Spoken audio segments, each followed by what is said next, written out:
正路，欢喜也艰苦，拢有你在保护。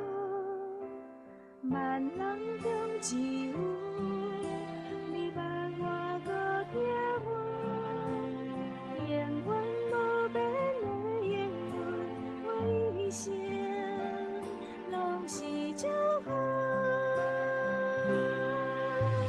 一步搁一步，这是阮行的路，你行的手，我无惊错误。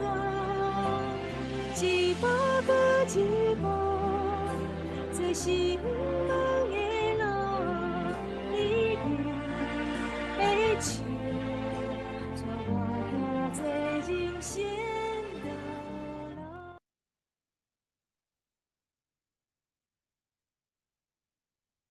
各位弟兄姐妹，大家早安，大家平安。我们要来进入撒母耳记第49天的共读。今天早上邀请立煌组长来带领我们大家做开始的祷告。大家平安，平安。阮敬听阿爸爸上帝，感谢你赐阮的活命，你透早佫看见你创造的世界。我感谢赏赐阮的福分，会当甲牧师以及各位兄姐同时分享你所透放的信息，互阮了解听趁主的话，守主的旨意，就是阮首先要做的事。恳求上帝赦免阮以往的过失，互阮搁再一摆重新学习顺从，来荣耀主你的名。阮来祈祷，拢是靠主耶稣基督圣子名来感谢，阿门。阿门。谢谢多谢。那我们昨天从撒母耳记下的第16章看见洗巴这位仆人呢，他再次出现。那也可以从圣经当中洗巴所做的努力和贡献呢，那他应该是一位忠心良善的仆人。那他特别在大卫落难的时期来加添大卫心力，得到大卫给他米非波设的产业的祝福。另外对照呢是示每在大卫逃难的路上呢，一路咒骂也挑衅，但是大卫快快的听，慢慢的说，慢慢的动怒，那他也一边来忍受上主的管教。户筛是大卫的好朋友，他被大卫安排来投靠押沙龙，要近身来了解押沙龙的一举一动。所以今天我们会看见押沙龙有追杀大卫计划呢，也是因着户筛让大卫的命得以保存。那另外一个大卫的好朋友呢，亚希多弗，但是他却投靠押沙龙，透过凶狠的计划，但是最后却让押沙龙跟着不但沉沦了，还跟着灭亡。好，那我们今天继续来读第17章。好，那先请立煌兄带我们来读17章的第1节到第6节。亚希多弗对亚沙龙说：“请准我挑选12000人，今晚我就去追赶大卫。我要趁他疲乏沮丧的时候突击他，他一定惊惶失措。我跟随他的人都会逃跑，我只杀王一个人，把他的部队带来归你，好像新娘回到丈夫的身边一样。你只要杀一个人，其余的人都可以平安无事。”亚沙龙和以色列的长老们都认为这个是好主意。亚沙龙说：“去召亚基人户筛来，让我们听听他的意见。”户筛来了，亚沙龙对他说：“亚希多弗给我们出的主意是这样这样这样，我们该照他的提议做吗？要是你不同意，你有什么建议呢？”谢谢。昨天亚希多弗在第16章呢，他还给这个押沙龙出了一个邪恶的计谋，就是去霸占大卫所留下来看守宫殿的妃嫔。那也透过这样来证明他已经强过他的父亲了。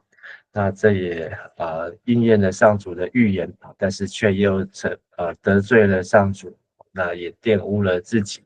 那亚希多弗呢，这个继续要追赶大卫，所以他向押沙龙要求12000的军队哦。那扫罗最多也都是只有3000在追寻大卫，那这一下来了4倍哦，那就是要4倍的军队呢去追赶大卫，而且这个亚希多弗的计划很清楚，那就是只要大卫一人的命，那其他的人都还可以保留。但虽然押沙龙跟长老都觉得这是好主意哦，那可见呢，这群跟随押沙龙的人呢，还有长老，他们其实都已经心站在押沙龙这边，因为前面15章有讲到押沙龙怎么样收买人的心，那怎么样为自己来宣传，但是偏偏押沙龙呢，他觉得还有疑虑哦，还有顾忌，所以又去找了这个户筛来。那户筛虽然在前面没有出现，但是他在押沙龙的心中呢，已经占有一席之地哦。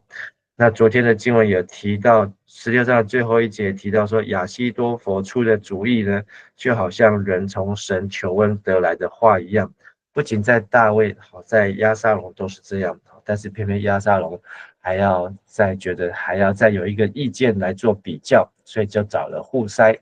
那我们再请立煌兄带我们来读第7到13节。第7节，户筛说亚基多弗借出的主意不好。你知道你父亲大卫和他的部属都是能征善战的人，他们凶猛犹如被抢走了小熊的母熊。你父亲是一个经验丰富的战士，往间都跟部队一起住宿，恐怕现在他正躲在山洞里或什么别的地方。他一动手攻打你的队伍，听见的人一定以为你的手下败退了。那时就是勇猛如狮子的人也会吓得半死，因为在全以色列谁都知道你父亲是大英雄，他的部属也都是善战的勇士。因此我建议你召集所有以色列人在一起，从最北边的但到最南边的别是巴，都像海滩上的沙一样，由你亲自率领上阵。不管大卫在哪里，我们都会找到他，然后出其不意攻击他，这样就像露水滴在地上一般，他和他的部属一个也逃不了。如果他退入城里，我们这边的人就带绳子去把那个城拉下山谷，连一块小石头也不让他留在山顶上。那户筛呢，显然是有备而来哦。那他一直在押沙龙的身边，贴近，要来征得情报。现在又得到一个在押沙龙面前发言的机会。那他直接呢，用了很多的技巧和手法，好，那还有话术呢，好让亚希多弗这么简单而且明了的计划呢，好，居然他可以户筛呢就把它给取代掉。那他第一个先说亚希多弗的主意不好，那怎么样呢？他就用论述，而这论述呢也用了5种的比喻哦。好，那他说你的父亲大卫是一个英雄，也是一个战士。好，那他像凶猛，像被抢走的小熊的母熊哦。那这是第一个形容大卫像是一个母熊一样，而且失去了小熊呢，就是非常的愤怒。那他父亲大卫是一个经验丰富的战士，那晚上呢都不跟部队一起住宿哦，所以押沙龙不论知道或不知道，但是他可能认为户筛跟大卫呢常常贴近在一起，所以他知道大卫的这个习性，所以他或许现在正躲在山洞或是在别的地方哦。当押沙龙的人马呢一来一旦呢被大卫突袭，而且突袭成功呢，那就是勇猛如狮子的人也会吓得半死哦。所以又形容这个狮子遇到了这个出来突袭的样子。全以色列谁都知道你父亲是大英雄，他的部属也都是善战的勇士哦。所以这个户筛呢是长他人志气，灭自己的威风哦。好，那他把大卫呢越形容的越来越可怕，让押沙龙越听越担忧。因此这个户筛呢建议这个押沙龙召集以色列的全军哦，好，那不仅是现在亚希多弗12000人，甚至是12万人，甚至是更多的人，好，能够召集出来，由你亲自率领上阵哦，所以这个户筛呢，好，假意的要做这个表面，好，做一个球给押沙龙。那让这么多的人呢，好，可以不管在大卫在哪里，我们都会找到他。好，所以这里又有第3个形容，好，就是像是多的像海滩上的沙子。那接着呢，又这样子，当我们找到他，我们就出其不意攻击他，就像露水滴在地上一样。那这露水滴在地上，好，其实就是每一天早晨所发生的事情。那也是代表它就是很自然而然，它就是一个很容易的事情，不需要人去做什么，那就是天时地利人和，就会有露水滴下来。好，所以亚希多弗呢，好像是在画一个空白支票，但是呢，他用了这些生动的比喻呢，让人觉得这种不可能的事情也可以变得可能。好，最后一个就是我们就如果大卫躲到城里面，我们就带绳子去把那城拉下山谷啊。好，那这种想法呢，比喻呢，都是天方夜谭啊！怎么可能用绳子就可以把城拖下来呢？甚至连一块小石头不给它留在山顶上。好，所以显然户筛跟亚希多弗好的2种计划呢，好，一个是只要派出12000人，好，然后去说行，只要大卫一个人命呢，那押沙龙他的王位就稳固，好，那他就可以继续来接替。但户筛呢，却因为把大卫形容的好像非常的勇猛，而且非常的所向无敌，好，以至于呢，就算要动员这么多的人，那其实这个户筛背后只是一个缓兵之计，好，让押沙龙不要马上就派出亚希多弗。如果现在就派出去呢，亚希多弗去追赶大卫1万多人，追赶大卫几百人，或是上千人，也都不是这个亚希多弗的对手。好，那再请这个立华兄带我们来读第14节。14节，亚沙龙和所有的以色列人都说，户筛的建议比亚希多弗的好。上主决意不让亚希多弗的好主意被采纳，为要降祸在亚沙龙的身上。好，所以连撒母耳记的作者都在这里承认亚希多弗的主意明明就是比较好的主意，但是呢，户筛这样子随口或是说了5种的比喻，用这5种的比喻呢，让大家听得一愣一愣。好，那其实背后也是有上主动工哦。好，上主就是让大家喜欢听信这种话，好，然后呢就觉得这个户筛的比亚希多弗的好。好，其实最后呢，就是上主的主意呢，好，透过户筛的口才来胜过这个亚希多弗的将才啊。好，那上帝在这里的介入呢，好，就让押沙龙呢，就越让自己越走在这个危险当中啊。好，再请帝王兄带我们来读15到17节。第15节，户筛把他向亚沙龙和以色列的长老们所提的建议告诉撒督和亚比亚他祭司，同时也告诉他们亚希多弗的建议是什么。户筛又说，赶快派使者去告诉大卫，今晚不要在旷野的渡口过夜，要马上过约旦河，这样他和部属才不至于被消灭。那时亚比亚他的儿子耶拿单和撒督的儿子亚希马斯在耶路撒冷外围的云罗解泉旁边等着，因为他们不敢进城，恐怕被发现。有一个婢女经常来告诉他们所发生的事情，他们就转告大卫王。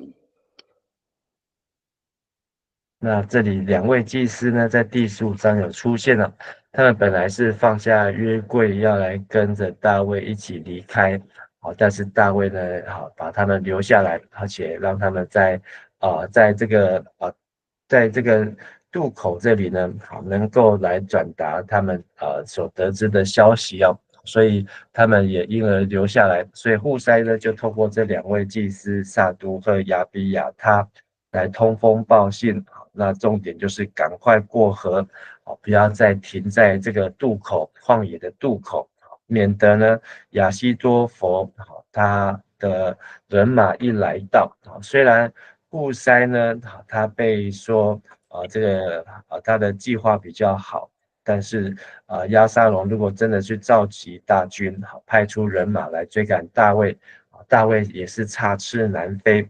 所以他就在这个通风报信当中，大卫赶快和他的妻儿，甚至跟随他的人，都连夜就要渡河。好，那这个河呢是约旦河。好，那所以这个渡口呢，好就是在吉甲或是在耶利哥这个地方啊。那所以这个约拿单好跟亚西马斯好，那他们就在隐罗节的泉源啊，好在那边来等待消息。好，那他们要偷偷的去通报好给这个大卫。好，那这个隐罗节呢，好就是在这个箭头子的地方，离耶路撒冷不远啊。那隐罗节也有一口古井啊，叫约押井或是耶利米井。好，那这个古井呢，好也是今天去隐罗节的时候可以看的一个景点。那它要到渡口，就是在耶利哥和吉甲，好，那就是离约旦河地方。好，大卫人数众多，能够跑的呢速度慢也不快，但是呢这个户筛呢要大卫赶快渡过约旦河，不要停留在那边来过夜，好免得押沙龙的人马追赶到了，大卫真的就会按照亚西多伯的计划一样就是一个人被牺牲，然后呢整个国家就落在押沙龙的手中。好，那我们继续再请立煌兄带我们来读18到22节。18节，可是有一个少年人看见了他们，就去告诉亚沙龙，两人连忙跑去藏在巴户林某人的家里。那家院子里有一口井，他们就下到井里去。那人的妻子用盖子把井壳盖好，又在上面撒了好些麦子，避免人的注意。亚沙龙的官员到这里来问那女人，亚基马斯和约拿单在哪里？他说他们过河去了。这些人找来找去找不到他们，就回耶路撒冷去了。追捕的人走后开始继续追捕人走后，亚基马斯和约拿单从井里上来，赶快去向大卫王报告。亚西多伯筹谋追击王的事，并说赶快渡河。于是大卫和他的随从都动身渡约旦河。天亮的时候，他们全部都过去了。那2位祭司跟2位祭司的儿子，就是2对父子党那他们都对大卫的忠诚，那可以看出大卫的确是做人成功的地方。那虽然押沙龙也很厉害，短短的4年当中就收买了以色列的民心但是对于这些真心跟随大卫的人呢，押沙龙还是需要再努力。那但是这样子的计划，好，那萨都和亚比亚他派出2个儿子要去通风报信，躲在隐罗节的这个泉源或是水井这边，但是却被人给看见，所以以致有人出来通风报信给大卫，但是又有一个押沙龙的同仆看见，就去通报给押沙龙，所以是这个两边呢都有军情都有消息。那所以这个2个祭司的儿子约拿单跟亚西马斯就跑到巴户林去好，那巴户林我们昨天有提到就是耶路撒冷的附近又叫做低地那他们就躲到那边的井里面，所以这个约押井或是耶利米井甚至有叫约伯井在这个地方呢，就是在这里被记载是2个祭司儿子所藏匿的地方，就躲在井中，然后呢再用盖子盖上，所以在上面呢来铺上碎麦，那让这个押沙龙呢他派出的人说，听说有2个人躲来你这里，有没有看到？那他就说你去找，没有看到。那所以呢，这些追捕的人就没有看到，就回去就继续去别的地方追捕。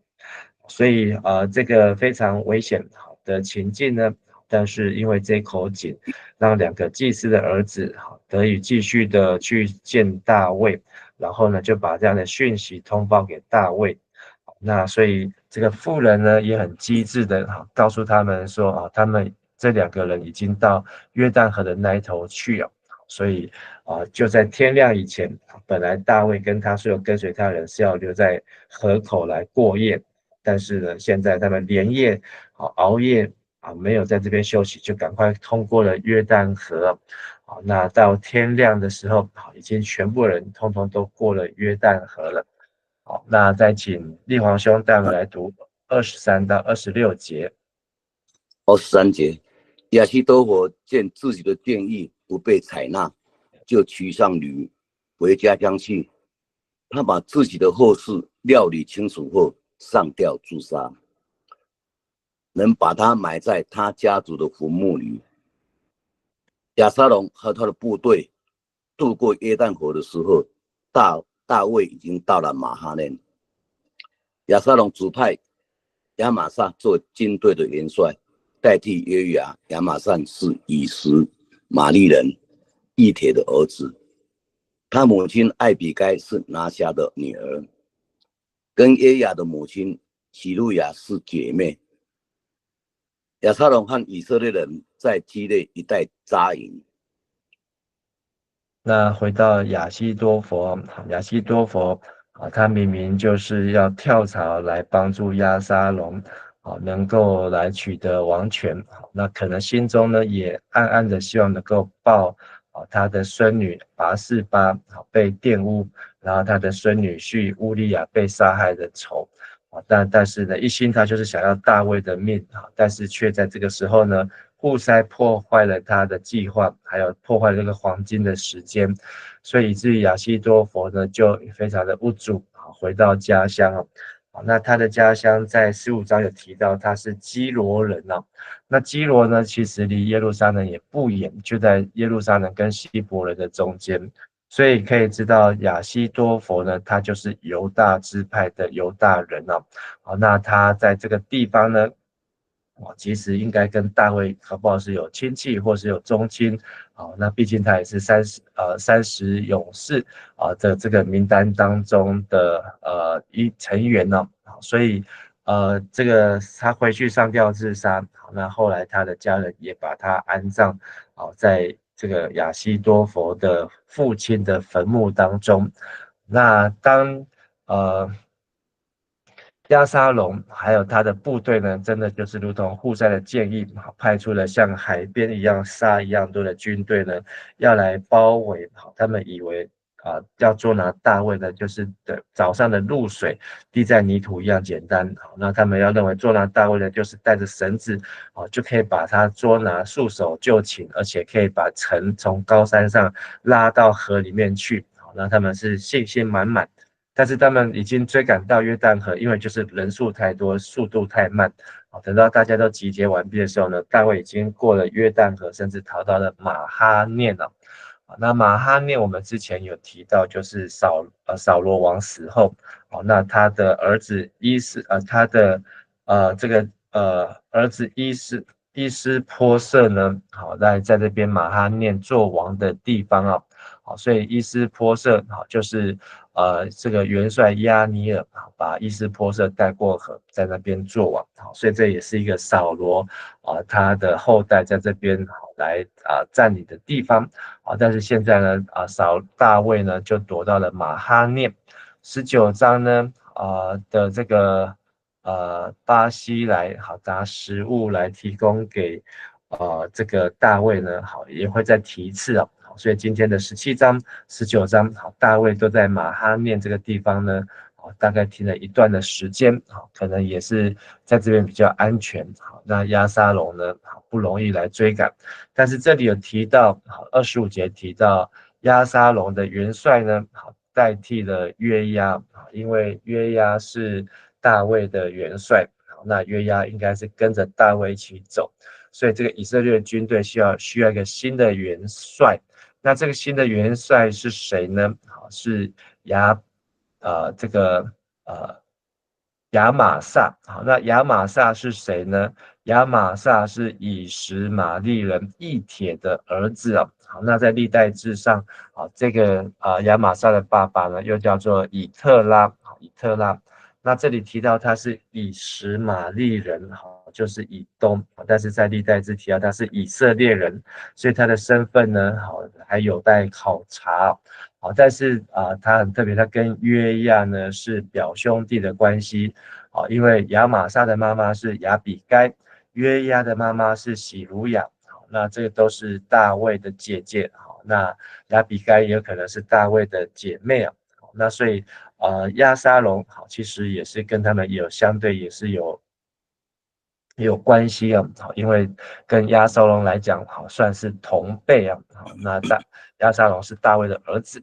好，那这里历代志有记载说，好，这个亚比该呢，好是耶西的女儿啊。好，所以她等于是大卫的姐妹。好，但是呢，也有可能好是跟亚比该的爸爸是拿辖，好，不是耶西啊。好，那是拿辖的妻呢，后来又改嫁给了耶西，好，所以呢才生了这个亚比该。所以在这里有一段复杂的这个记载，就是大卫的这个姐姐呢，亚比该，可能跟大卫是同父异母的姐姐。好，那这个圣经让我们看到可能有这样的差异。好，但是呢，亚沙龙呢，好，就是另外呢取代了约押的元帅的位置，好，用亚玛撒来带领。亚玛撒的意思呢，就是负担，那是约押的表兄弟。好，最后再请立煌兄带我们来读27到29节。大卫抵达马哈念的时候，有3个人出来迎接他，他们是亚蒙族的拿巴人拿辖的儿子朔比，罗底巴人亚米利的儿子马吉，和基列的罗基利人巴西来。他们带着锅、碗、被褥和食物来给大卫和跟从他的人，吃的有小麦、大麦、麦片、烤熟的麦穗、四季豆、豌豆、蜂蜜、乳酪、奶油和绵羊。他们知道大卫和跟从他的人在旷野一定是又饥渴又疲劳。谢谢。那在这里呢，讲到大卫呢，他渡河，好，然后呢去到了马哈念。那虽然押沙龙已经换了元帅，但是大卫在马哈念呢还有3个人。那这3个人呢，分别是朔比，他是亚门族的拉巴人，拉巴是在地图的右边亚门的地方。那还有马吉，马吉是罗底巴人，是在地图的北边，在这个地方。还有巴西来是基列人，是罗基林，基列的罗基林人。好，那在这地图的也是在北边的地方。那大卫在马哈念，所以大卫来到这里，不论是南边的拉巴，或是北边的罗基林，或是罗底杰，好，他的朋友们呢，就送来了物资啊，让大卫在这个地方呢，还可以继续的存活下去。那这些物资的内容呢，非常的丰富哦。好，有吃的，有喝的，有用的，而且他们就是有备而来。好，知道他们听到消息，大卫逃难，好，那被自己的儿子追杀。好，那他们在路上又饥又渴，所以他还知道大卫的需求啊。好，那在大卫逃难的诗篇当中呢，诗篇第4篇。那第4篇的后面有提到说，当献公义的祭，又当依靠耶和华。有许多人说，谁能指示我们什么好处？耶和华求你用脸上的光照耀我们，你使我的心里喜乐，胜过那丰收五谷新酒的人。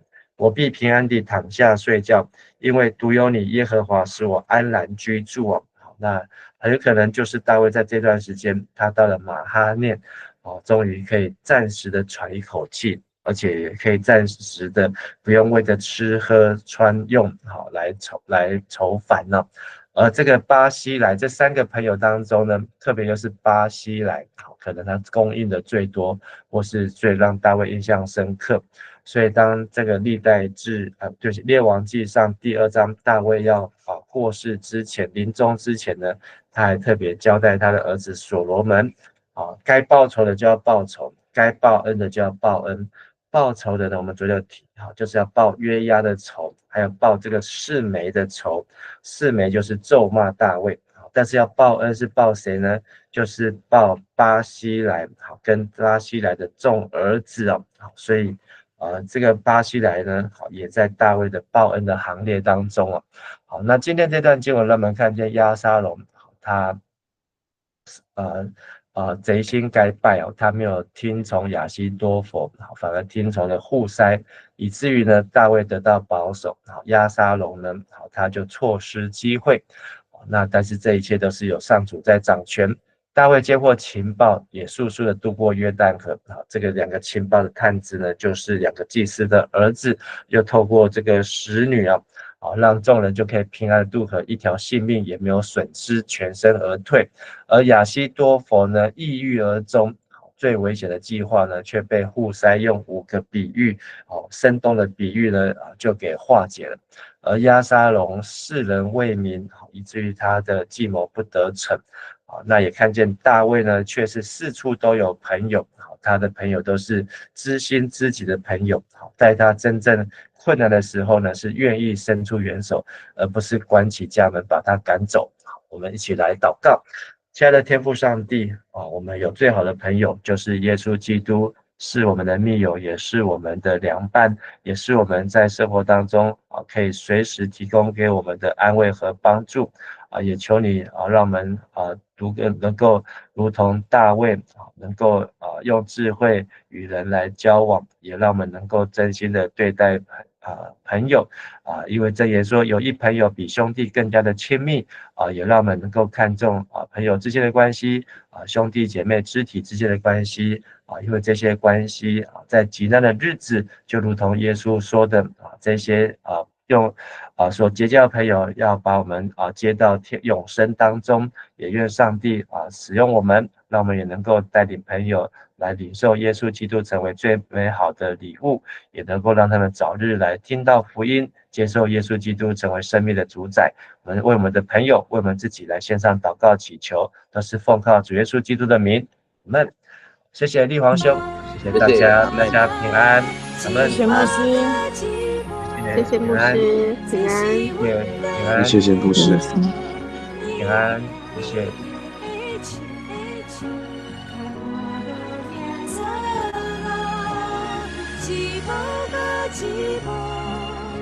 这是人的